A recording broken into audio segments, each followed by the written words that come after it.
Inilah saat yang terindah di dalam kehidupan kami, di mana kami boleh begitu dekat dengan Tuhan. Seperti Maria, kami memilih sesuatu yang tidak boleh kurang di dalam hidup kami. Kami boleh tidak memiliki banyak hal, tetapi duduk di kaki Tuhan adalah sesuatu yang harus kami perhatikan. Yeah. Tuhan, dialah dan saat ini Engkau berbicara kepada kami, Engkau membentuk kerohanian kami, supaya hidup kami semakin menyenangkan Engkau, keluarga kami semakin memancarkan kemuliaan Tuhan, anak-anak kami boleh semakin merasakan kasih yang sejati dari Tuhan. Terima kasih Bapa, kami serahkan hamba-Mu yang tidak layak ini ke dalam tangan Tuhan.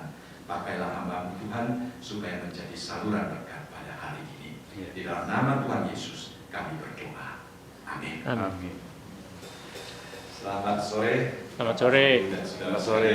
Ya, senang sekali saya bisa dikasih kesempatan untuk melayani pada hari ini. Ya, saya tidak tahu apakah ini jalan atau tidak. Mungkin saya minta dari belakang.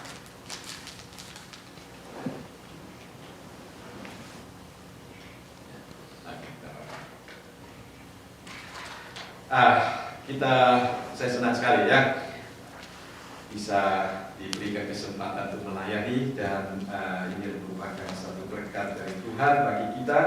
Mari kita bersama-sama membuka satu ayat Alkitab yang terambil dari Amsal pasal yang ke-22. Amsal pasal yang ke-22, kita akan membaca dari ayat yang ke-6. Amsal pasal yang ke-22, kita akan membaca dari ayat yang ke-6. Di sini dikatakan, didiklah orang muda menurut jalan yang patut baginya, maka pada masa tuanya pun ia tidak akan menyimpang daripada jalan itu. Ini merupakan satu hal yang sangat penting yang Tuhan perintahkan kepada kita di dalam kehidupan keluarga kita. Dan hari ini kita bersama-sama merenungkan tema pendidikan anak di dalam keluarga Kristen, keluarga kita masing-masing. Ini ada satu gambar, ya, ada 3 orang memberikan 3 jawaban yang berbeda pada waktu mereka ditanya, apa yang engkau lakukan? Ya, apa yang engkau lakukan? Orang pertama menjawab, katanya, saya sedang memaku. Ya. Saya sedang memaku. Orang kedua menjawab, saya sedang membangun rumah. Ya. Orang ketiga menjawab, saya sedang membangun satu tempat supaya nanti saya boleh menyembah Tuhan. Saudara, 3 jawaban tidak salah, tapi menunjukkan fungsi atau pengertiannya tentang apa yang dia lakukan itu berbeda. Kita juga hidup di dalam dunia ini, Tuhan memberikan kepada kita keluarga. Mungkin ada orang bertanya, apa yang sedang engkau lakukan di dalam keluargamu? Mungkin kita mengatakan, saya sedang mencari nafkah untuk keluarga saya. Mungkin kita juga mengatakan, saya sedang membangun sebuah keluarga. Tetapi mungkin kita juga sedang berkata, saya mengemban satu misi yang Tuhan percayakan kepada saya. Nah, saudara, kita melihat slide yang kedua. Saudara, slide selanjutnya, di sini kita melihat pabrik sepeda dengan pabrik transportasi itu berbeda. Ya, kita ingin mendidik anak kita. Pabrik sepeda, kalau masyarakat memakai sepeda, mungkin pabrik sepeda itu berlaku sekali. Tapi kalau masa sepeda sudah lewat, ganti sepeda motor, mungkin dia sudah harus tutup toko. Tapi kalau dia membuka pabrik transportasi, biar waktu itu sepeda atau waktu itu ganti sepeda motor, ganti mobil, sampai mungkin suatu hari mobil yang terbang di atas, ya, dia tetap bisa mengikuti zaman. Tuhan memberikan kepercayaan kepada kita untuk mendidik anak kita. Anak kita menghadapi zaman yang berbeda. Anak kita menghadapi tantangan yang berbeda. Kita tidak ketinggalan seperti orang yang hanya membuat pabrik sepeda. Tapi kita mendidik anak kita supaya mereka mempunyai kemampuan untuk adjust dirinya menghadapi tantangan-tantangan yang berbeda. Itu adalah satu panggilan yang Tuhan percayakan kepada kita. Kita melihat selanjutnya, saudara sekalian, apa sebenarnya mendidik anak di dalam keluarga Kristen. Ya, selanjutnya kita akan melihat beberapa slide tentang definisi tersebut. Kita melihat slide selanjutnya. Definisi daripada pertama, parenting is gardening. Ya, kita melihat di sini dikatakan wajah anak-anak bagaikan bunga yang mekar di alam semesta. Kalau bisa tolong diganti slide-nya. Nah, ya, makasih. Ya, dengan mengembangkan yang terbaik dari anak kita, kita akan memberi sumbangsih yang terbaik untuk dunia. Ini tidak bisa jalan ini. Tadi pakai PowerPoint atau bukannya? Bukannya, ya. Jadi ini tidak akan jalan. Jadi saudara sekalian, Tuhan mempercayakan kepada kita di dalam keluarga kita seperti membuat satu taman. Ya. Nah, kemudian parenting is trust. Tuhan mempercayakan anak-anak kepada kita. Dan kepercayaan ini adalah kepercayaan yang terbesar yang kita terima di dalam hidup kita. Dan biarlah kita boleh mengembangkan akan kepercayaan Tuhan ini dengan hati yang bersandar kepada Tuhan. Selanjutnya kita melihat parenting is a labor of love. Ya, itu merupakan suatu karya, suatu usaha yang menuntut pengorbanan kita. Kadang-kadang ada orang tua setelah menikah, mereka bilang, saya belum mau punya anak karena belum cukup menikmati hidup sebagai pasangan yang belum punya anak, ya. Karena dianggap setelah mempunyai anak sedikit beban di dalam kehidupannya. Tidak bisa jalan-jalan, tidak bisa mengejar ini, tidak bisa melakukan itu, ya. Tetapi saudara sekalian, seorang yang merasa dirinya terpanggil untuk mendidik anak, dia akan rela mengorbankan mungkin cita-citanya, mungkin masa depannya untuk membina anaknya. Pada waktu saya masih sekolah di Singapore Bible College, ada sepasang suami istri.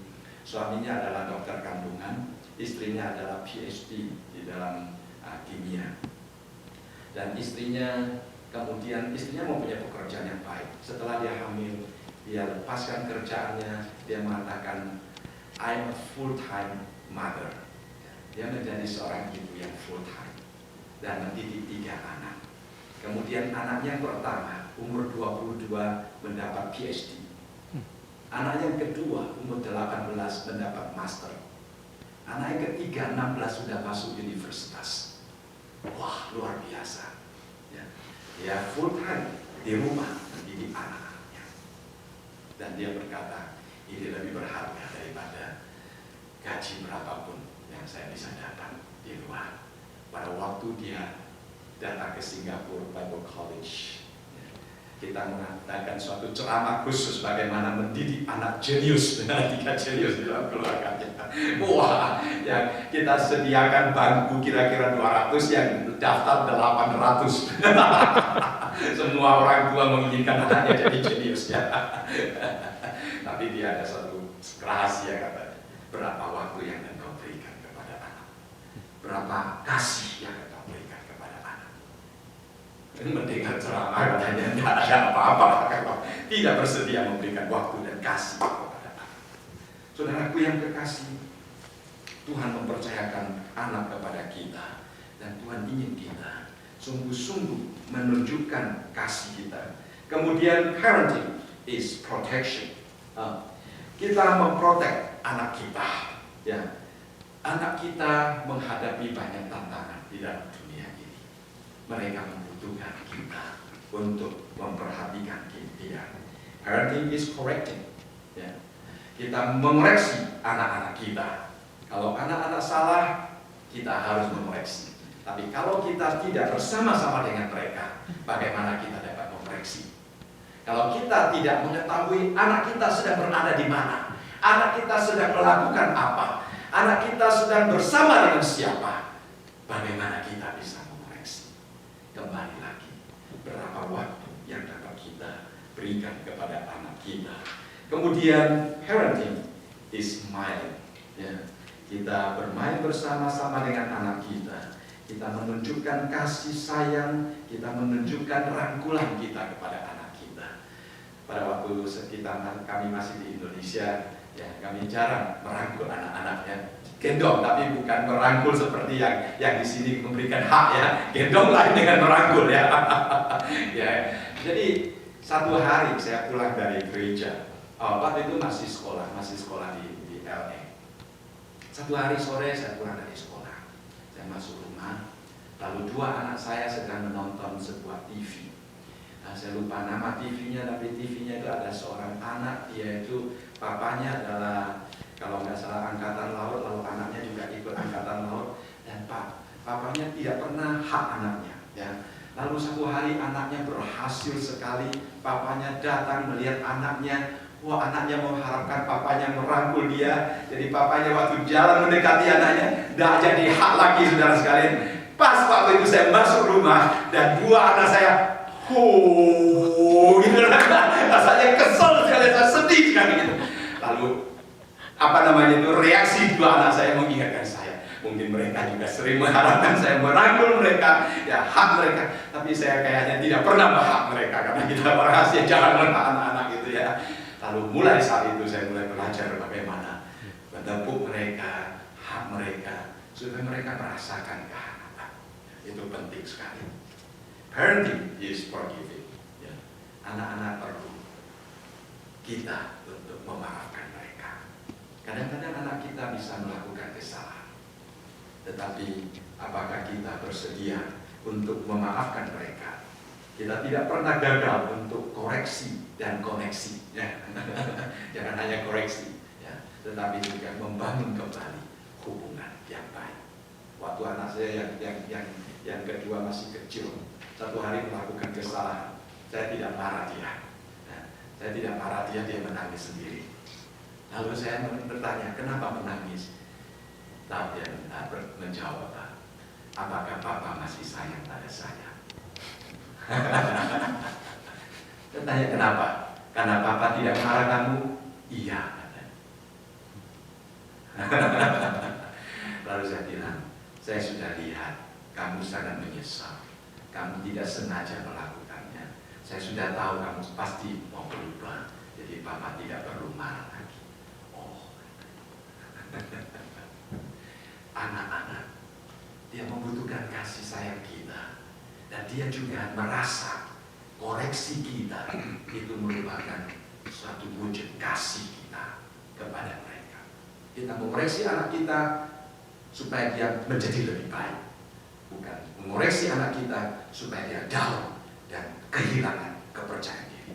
Kadang-kadang kita bisa bersikap yang salah. Saya sendiri banyak harus belajar, ya. Kita kadang-kadang bisa bersikap yang salah, membuat anak kita menjadi down. Parenting is friendship, persahabatan seumur hidup.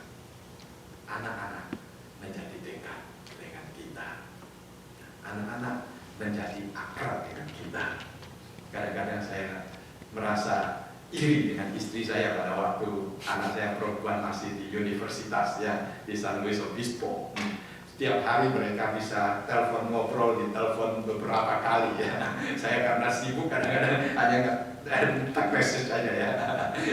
Lalu satu hari anak saya kirim satu email, ya. Email saya masih ada, ya.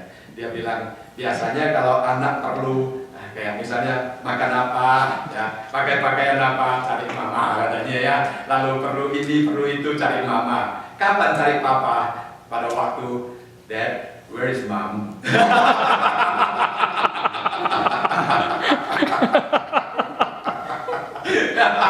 Jadi itu saya sampai sekarang masih simpan email tersebut. Sekarang perlu cari mama katanya, cari papa aja. Mama di mana? Kalau sudah tidak ketemu mama lagi, cari papa. Wah, itu saya sedih sekali melihatnya. Tapi kadang-kadang memang begitu, cuma karena anak lebih akrab dengan mama, ya. Kadang-kadang, ya saya bersyukur ya istri saya boleh memberikan banyak waktu kepada anak-anak. Tapi saya juga berusaha supaya menjadi seimbang. Parenting is being a child, ya, bermain bersama dengan mereka, ya, supaya mereka merasakan akan keakraban kita. Parenting is enjoying, ya, kita menikmati akan anak kita. Kita sungguh-sungguh merasa itu adalah satu kepercayaan yang Tuhan berikan. Kalau kita menerima anak dengan satu perasaan beban, kita akan mempunyai sikap yang berbeda di dalam membesarkan anak. Kalau kita menerima anak sebagai berkat, kita juga akan membesarkan anak dengan sikap dan cara yang berbeda. Anak-anak adalah upah dari Tuhan. Anak-anak adalah kepercayaan yang Tuhan berikan kepada kita. Biarlah kita menikmatinya. Dan yang terakhir, parenting is letting go. Ya. Satu hari anak kita juga harus meninggalkan kita. Ya. Dalam ceramah keluarga kadang-kadang kita mendengar ada orang mengatakan ada keluarga yang punya orang ketiga, dan orang ketiga itu belum tentu orang luar. Orang ketiga itu mungkin papa mamanya, ya. Yang mengapit di tengah-tengah. Ya. Ada satu orang setelah menikah, sang suami kalau ada masalah telepon mamanya, saya harus pakai mana? Ya, mamanya kasih jalan. Ya. Akhirnya jalan mama belum tentu bisa diaplikasikan di dalam hubungan mereka suami istri. Akhirnya menjadi kacau. Kita sebagai orang tua membiarkan mereka untuk besar dan membiarkan mereka untuk berdiri sendiri. Baik, kita melihat selanjutnya mendidik anak. Itu adalah suatu panggilan yang mulia yang Tuhan telah percayakan kepada kita. Mendidik anak itu adalah suatu panggilan yang sangat mulia. Tetapi dalam mendidik anak, kadang-kadang kita menghadapi banyak kesulitan. Ya. Kadang-kadang kita menghadapi banyak kesulitan. Yang saya sebenarnya dikatakan, saudara, anak dilahirkan tanpa manual. Kalau kita membeli komputer, ya dikasih tahu itu nanti. Tadi kita masih ada sedikit problem dengan proyektor ini ya. Karena itu screen-nya terlalu besar dan sebagainya. Wah, kita harus pelajari dan sebagainya ya. Ada Pak Taufik juga harus melakukan banyak hal untuk adjust screen-nya itu. Nah, saudara, kita membeli komputer ada manualnya ya, ada petunjuknya. Tapi kalau kita melahirkan anak, ada dulu kalau tidak salah Pendeta Stevenson pernah berkata, Pendeta Stevenson atau salah satu dosen saya di Singapura, dia mengatakan kalau kita mau jadi lawyer, ya, kita harus sekolah 5-8 tahun. Ya. Menjadi dokter juga demikian, malah lebih panjang. Ya. Menjadi engineer, paling sedikit 4-5 tahun katanya. Tapi menjadi suami berapa tahun? Tanpa belajar ya. Menjadi papa juga tidak pernah belajar ya. Kayaknya kita sudah menganggap diri kita bisa gitu, saudara-saudara ya. Wah, pokoknya saya menikah punya anak, saya jadi papa sudah. Tapi bagaimana caranya jadi papa? Itu yang menjadi masalah besar. Itu menjadi masalah besar ya. Jadi kita memang harus selalu datang kepada untuk belajar. Firman Tuhan sebenarnya merupakan manual yang sangat baik untuk kita. Salah satu ayat yang kita bacakan tadi, Amsal pasal ke-22 mengatakan, didiklah anak pada masa mudanya. Seorang yang bernama Ignatius Loyola, dia berkata, berikan anak di bawah umur 7 kepada saya. Anak umur 7 berikan kepada saya. Saya akan mendidik anak itu sampai setelah dia umur 7, saya sudah membentuk karakternya, dan kau boleh membawa dia pergi dan tidak akan mengubah karakternya. Di dalam penyelidikan menunjukkan banyak anak-anak yang dididik di dalam sekolah minggu yang baik, menolong dia sungguh-sungguh mengenal Tuhan, walaupun pada masa remaja menghadapi masa transisi, masa-masa kesulitan, mereka akan tetap mempunyai satu norma yang kuat di dalam hatinya untuk mengingatkan dia bahwa Tuhan sedang melihat dia. Saudaraku yang kekasih, kita perlu menolong anak kita untuk menjadi lebih dewasa. Tapi memang tidak gampang, ya, tidak gampang. Di sini ada satu cerita dikatakan ada seorang konselor yang muda, dia barusan lulus daripada studinya. Lalu dia membuat ceramah. Ya.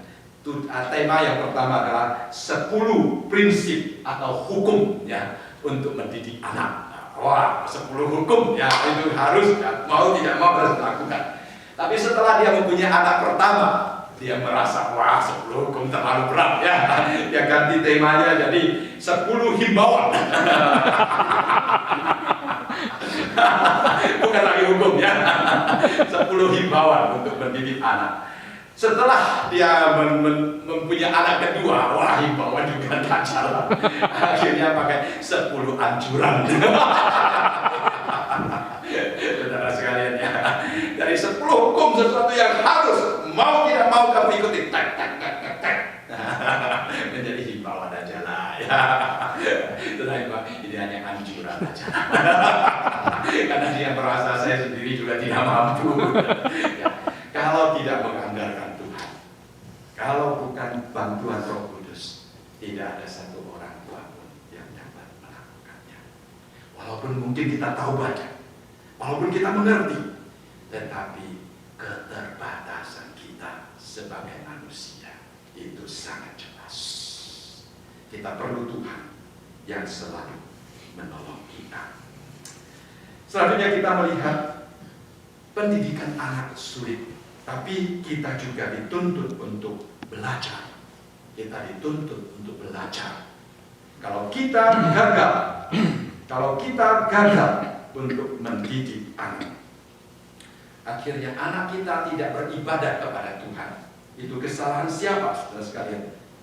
Kalau kita tidak mendidik anak kita dengan jalan Tuhan, mass media akan mendidik anak kita.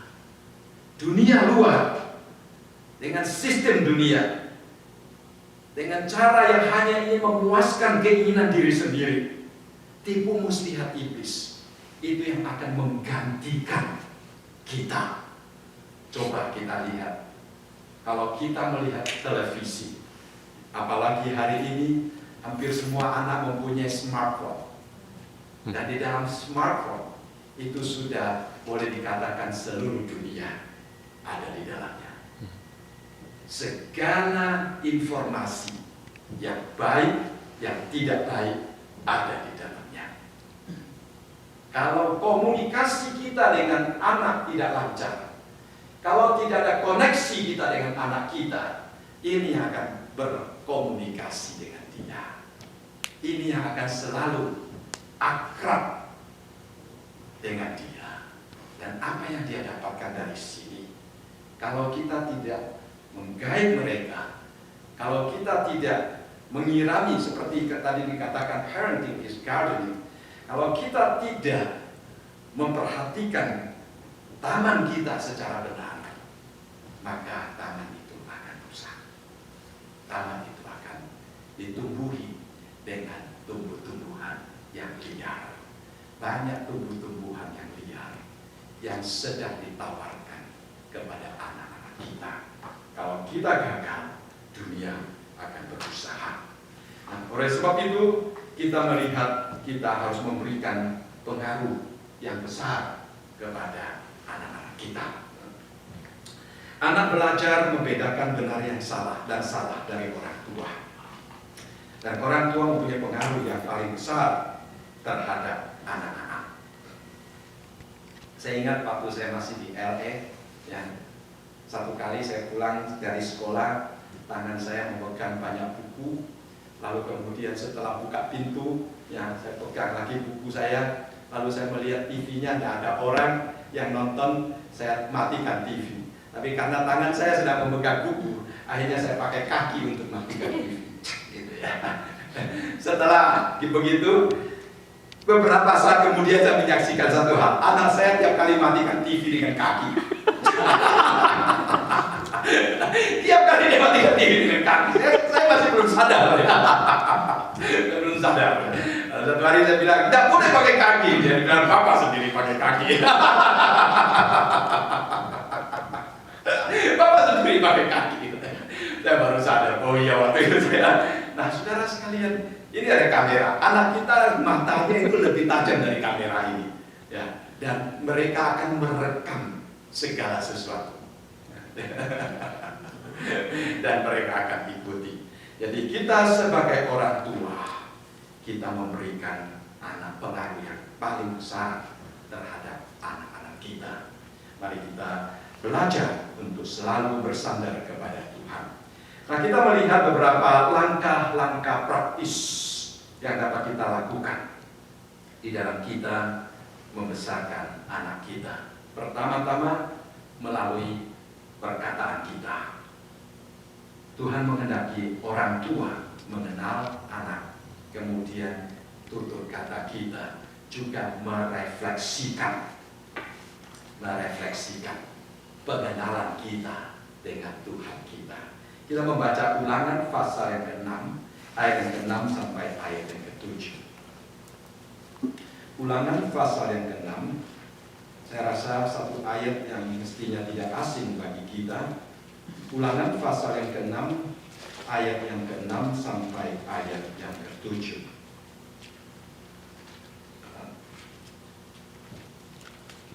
Dikatakan di sini, apa yang kuperintahkan kepadamu pada hari ini, haruslah engkau perhatikan. Haruslah engkau mengajarkannya berulang-ulang kepada anak-anakmu dan membicarakannya apabila engkau duduk di rumah, apabila engkau sedang dalam perjalanan, apabila engkau berbaring, dan apabila engkau bangun. Apa yang Tuhan perintahkan kepada kita, Tuhan menghendaki kita menyampaikannya kepada anak-anak kita. Berarti yang pertama, kita harus sungguh-sungguh ingat apa yang Tuhan sampaikan kepada kita. Kalau kita sendiri tidak ingat apa yang Tuhan sampaikan kepada kita, kalau kita sendiri tidak mengenal Tuhan secara benar, kalau kita tidak mengerti firman Tuhan secara benar, kita tidak akan dapat juga menyampaikan apa yang Tuhan sampaikan kepada kita secara benar terhadap anak-anak kita. Jadi orang tua harus terlebih dahulu mengalami kasih Allah. Orang tua harus terlebih dahulu mempelajari firman Tuhan. Orang tua harus terlebih dahulu membangun hubungan yang benar dengan Allah, baru bisa memberikan pengaruh-pengaruh yang positif di dalam kehidupan anak-anak. Kalau orang tua sendiri tidak memperhatikan hubungannya dengan Allah, maka dia juga tidak mempunyai apa-apa yang dapat dia sampaikan kepada anak-anaknya. Jadi kita menghendaki, Tuhan menghendaki supaya kita melalui tutur kata kita menolong anak kita untuk bertumbuh.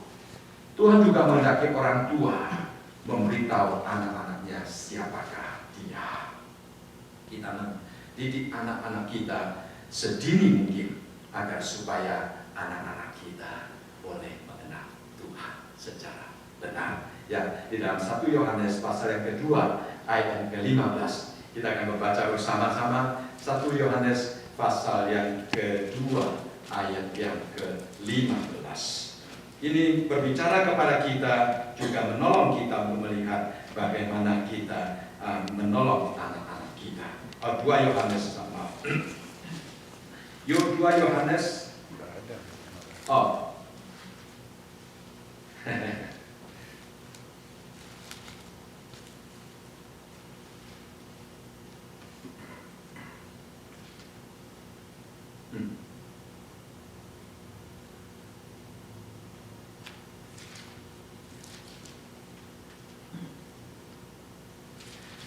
Mestinya 1 Yohanes pasal 1 pasal 3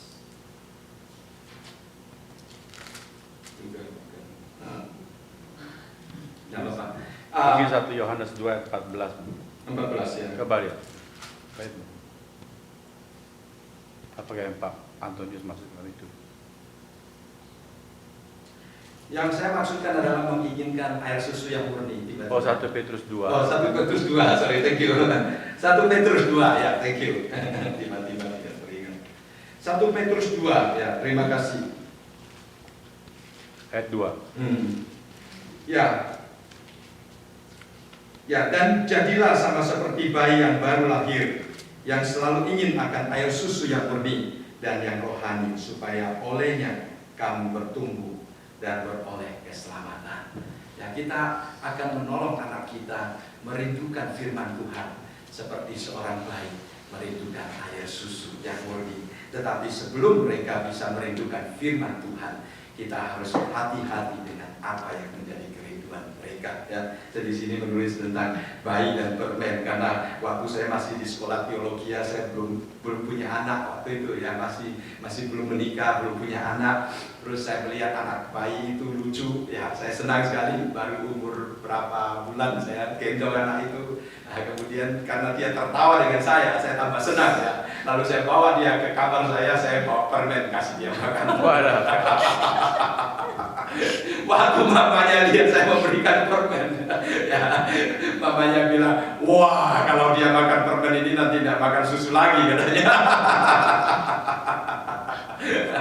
Lalu saya teringat saudara sekalian, ya, setiap kali saya teringat itu anak-anak kita kalau sudah terlalu banyak memakan sesuatu yang permen, ya, sesuatu yang boleh dikatakan seperti permen rohani, dia tidak akan suka dengan air susu yang penting. Kita harus berusaha untuk menolong mereka supaya mereka mengerti akan firman Tuhan dan mereka mau belajar firman Tuhan. Kemudian selanjutnya di bagian C dikatakan Tuhan menghendaki orang tua mengajarkan hukumnya kepada anak-anaknya. Ini saya baca katanya di Malaysia itu kalau seorang anak mengendarai kendaraan pada waktu mabuk, ya, pada waktu ditangkap itu bukan hanya anak itu, mamanya juga, istrinya juga akan ditangkap. Karena mamanya tidak mendidik dengan baik. itu saya baca. Saya tidak tahu ya apakah sekarang masih diterapkan akan pendidikan yang demikian. Kita tahu Malaysia adalah negara Islam, ya. Mereka sangat menerapkan hukum-hukum Islam di dalam kehidupan kenegaraan. Saudara kita, kalau gagal menyampaikan hukum Tuhan kepada anak-anak kita akan dibesarkan dengan tidak menghargai hukum. Kita menghadapi satu dunia postmodern. Dunia postmodern adalah dunia yang melalaikan hukum. Di dalam dunia postmodern orang berkata, apa yang aku anggap benar, itu benar untuk aku. Apa yang engkau anggap benar, itu benar untuk kamu. Kamu tidak berhak mengatakan apa yang saya anggap benar itu salah. Saya juga tidak berhak mengatakan apa yang engkau anggap benar itu salah. Itu dunia postmodern. Nothing is absolute. Tidak ada sesuatu yang dianggap absolut. Tidak ada norma yang mengukur segala sesuatu. Manusia itu sendiri, pribadi itu sendiri yang akan menentukannya. Konsepsi yang demikian semakin berkembang. Hari ini kita melihat gay dan lesbian, mereka menganggap itu baik, mereka menganggap itu benar, mereka menerapkannya. Gereja kami di Alameda, pada waktu kami mendengar school district di Alameda sedang mempertimbangkan dan memperdebatkan apakah pendidikan gay dan lesbian itu diajar di school district. Jemaat kami banyak yang menandatangani untuk melawan, tetapi gagal. Karena banyak orang tua menganggap ajar ya, diajar ya. Apalagi kalau orang Asia kadang-kadang tidak terlalu mengambil bagian hal ini. Jadi tidak terlalu memperhatikan. Sehingga di sekolah diajarkan ada 3 macam keluarga yang harus dihormati. Laki-laki dengan laki-laki, perempuan dengan perempuan, laki-laki dengan perempuan. 3 pernikahan itu sama nilainya dan harus dihargai. Tetapi sekarang ada satu masalah yang lebih besar muncul. Mereka mengatakan kalau seorang anak kecil, anak murid, merasa dirinya perempuan, walaupun laki-laki, dia boleh masuk ke restroom perempuan. Sekarang sudah mengancam anak-anak daripada orang tua itu, ya. Mereka baru mulai sekarang merasa, wah ini dulu kita menyetujui salah. dunia mulai kehilangan norma. Mereka merasa apa yang mereka anggap benar, itu benar untuk mereka, walaupun tidak benar untuk orang lain. Sehingga mereka berusaha mempertahankan akan hak asasi mereka. Tetapi saudaraku yang terkasih, di dalam keluarga Kristen, Tuhan menghendaki kita supaya kita mendidik anak kita sesuai dengan jalan Tuhan dan sesuai dengan hukum Tuhan. Apa yang dikatakan Tuhan itu benar untuk semuanya. Apa yang Tuhan katakan salah, itu salah untuk semuanya. Selanjutnya, selain daripada melalui perkataan, kita juga mendidik anak kita melalui kehidupan kita. Seperti ayat yang kita bacakan di dalam ayat yang ke-7 daripada Ulangan, dikatakan, waktu kita duduk, waktu kita berdiri, waktu kita berjalan, waktu kita bangun. Saudara, dalam kehidupan kita, selain keempat aktivitas ini, tidak ada aktivitas lain lagi. Betul tak? Kita either duduk, berdiri, berjalan, berbaring. Apa lagi? Kayaknya tidak ada lagi ya. Ada lagi tidak? Setelah setengah baring, setelah duduk gitu. Ya. Jadi 4 aktivitas itu merupakan mencakup seluruh aspek kehidupan kita. Jadi di dalam seantero hidup kita, seluruh aspek kehidupan kita seharusnya merupakan channel yang baik bagi kita untuk menunjukkan kepada anak kita bagaimana Tuhan mengasihi kita, bagaimana Tuhan menghendaki kita hidup menyenangkan Dia. Jadi saudara-saudaraku yang kekasih di dalam Tuhan Yesus, kita belajar untuk menunjukkan kepada anak-anak kita teladan yang baik. Seorang bernama Albert Schweitzer, dia pernah berkata, teladan apakah yang dapat kita berikan kepada anak-anak kita? Dia berkata, the first is example, the second juga teladan, dan yang ketiga juga teladan. Itu yang dapat kita lakukan di dalam kita mendidik anak kita. Teladan kita itu sangat penting. Apa yang kita lakukan satu hari akan kita lihat di dalam diri anak kita. Ya. Saya pernah membaca satu cerita. Dikatakan suatu hari ada seorang anak umur 2 duduk di belakang mobil mamanya. Lalu satu saat mamanya tiba-tiba ngerem mobilnya. Itu anaknya kaget. Lalu anaknya di belakang teriak, "Goblok, goblok," katanya. Ternyata tiap kali mamanya duduk di sana, papanya kalau ngerem mendadak, mamanya juga bilang goblok. Tapi sekarang ini anaknya marah sama mamanya, ngopi ya. Jadi mamanya bagaimana bersikap terhadap papanya, sekarang anaknya bersikap kepada mamanya. Saudaraku yang dikasih, dikatakan di China pernah ada satu suku.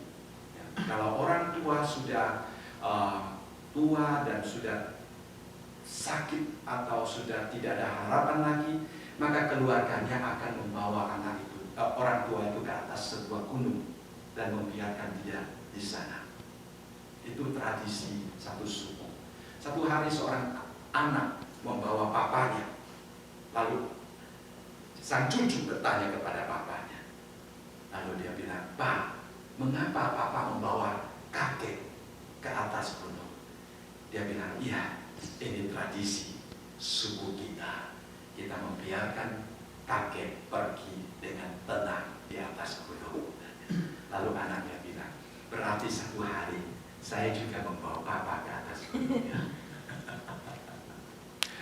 Waktu papanya mendengar anaknya bertanya demikian, dia berkata, "Nah, kita bawa kakek pulang ke rumah aja." Dia tidak ingin satu hari anaknya juga membawa dia ke atas gunung. Saudaraku yang kekasih, apa yang kita lakukan satu hari akan terlihat di dalam diri anak-anak kita. Kalau kita ingin melihat sesuatu yang baik di dalam diri anak kita, maka kita mulai sesuatu yang baik di dalam kehidupan kita. Teladan merupakan unsur yang sangat baik. Ya. Dikatakan di sini, satu hari ada seorang anak bertanya kepada bapaknya, "Pak, apakah kekristenan itu?" Lalu bapaknya menjelaskan, kekristenan adalah orang yang hidupnya begini, begitu. Lalu anaknya bertanya lagi, "Pak, apakah saya pernah melihat orang Kristen?" Wah, kacau ya. Ternyata dia tidak melihat kekristenan yang sejati di dalam diri bapaknya. Dengan dia bertanya, apakah saya pernah melihat orang Kristen? Ya, apakah papa pernah melihat orang Kristen? Nah, itu yang menjadi masalah. Apakah anak kita melihat kekristenan sejati di dalam diri kita? Itu penting ya. Saya ingat satu lagu itu di dalam kalau saudara menyanyikan lagu-lagu dari GKI, ada satu lagu, biarlah orang lain melihat Kristus di dalam hidupmu, ya. Biarlah orang melihat Kristus di dalam hidupmu. Biarlah anak-anak kita melihat Kristus di dalam hidup kita. Biarlah setiap langkah kehidupan kita sungguh-sungguh mencerminkan Yesus Kristus yang sejati. Dan selanjutnya di dalam kehidupan kita harus konsisten menunjukkan kepada anak kita bagaimana kita hidup menghargai pernikahan kita, bagaimana kita hidup sebagai orang tua yang takut akan Tuhan, bagaimana kita memprioritaskan Tuhan di dalam kehidupan keluarga kita. Saya pernah membaca satu buku. Buku itu adalah penyelidikan tentang mengapa generasi muda tidak mau ke gereja, khususnya di Amerika. Saya juga pernah membaca satu buku yang lain yang namanya Unchurched.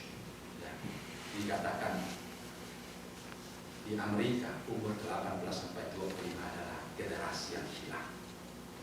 Generasi yang hilang 18 sampai 25. Lalu yang artikel yang lain yang saya baca katakan salah satu penyebab adalah terlalu banyak kritikan terhadap gereja. Kadang-kadang sadar atau tidak sadar, orang tua pulang dari gereja berbicara tentang gereja. Anak duduk di belakang merekam. Kalau kita duduk di dalam gereja bilang, "Oh, hari ini bagaimana? Tidak senang ini, tidak senang itu, tidak senang orangnya, atau tidak senang pujiannya, atau tidak senang khotbahnya." Anak mendengar. Rekaman di dalam hatinya adalah konsepsi yang sangat negatif tentang gereja. Kadang-kadang kita tidak terlalu mendiskusikan hal yang positif tentang gereja. Kita lebih gampang mendiskusikan hal yang negatif tentang gereja.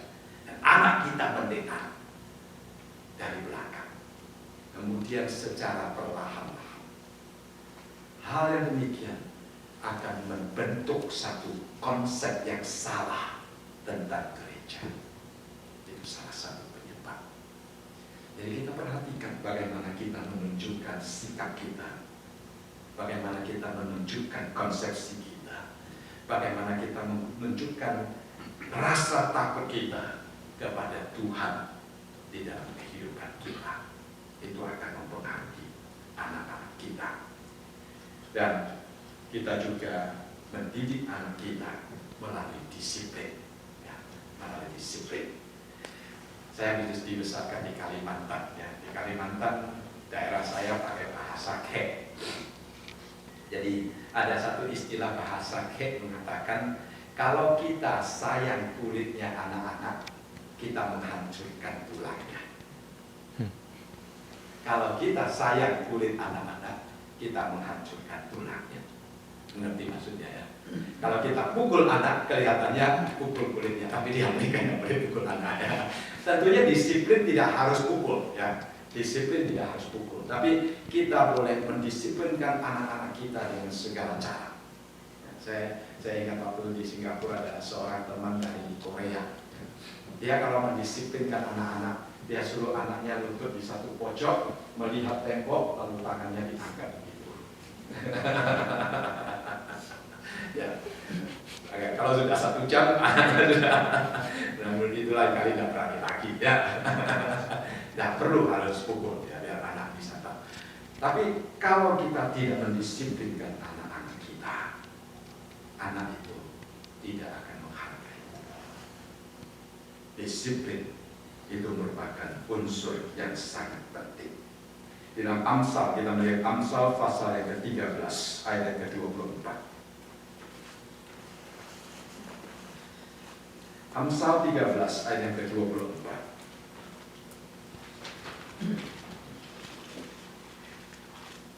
Siapa yang tidak menggunakan tongkat benci kepada anaknya, tetapi siapa mengasihi anaknya menghajar dia pada waktunya. Apakah kita termasuk golongan yang mengasihi anak, ataukah kita termasuk golongan yang membenci anak? Ya. Kadang-kadang kita karena terlalu sibuk, apalagi Amerika, kita berusaha untuk menyenangkan anak kita. Bahkan ada orang mengatakan anak adalah raja di dalam keluarga. Ya.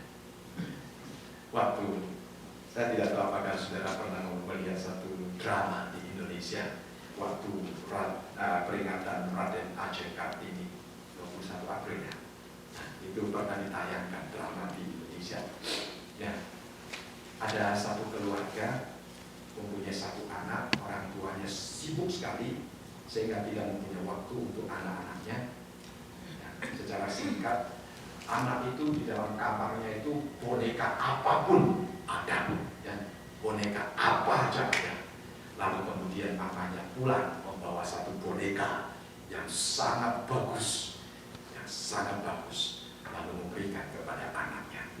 Kemudian anaknya memegang boneka itu, dilihat, kemudian boneka itu dipajang, lalu dia lari mengambil boneka kayu bikinan pembantunya. Dia rangkul boneka itu, kemudian lari kepada pembantunya. Lalu kemudian drama ini berakhir dengan bertanya, apakah Raden Ajeng Kartini merasa berhasil melihat situasi yang demikian?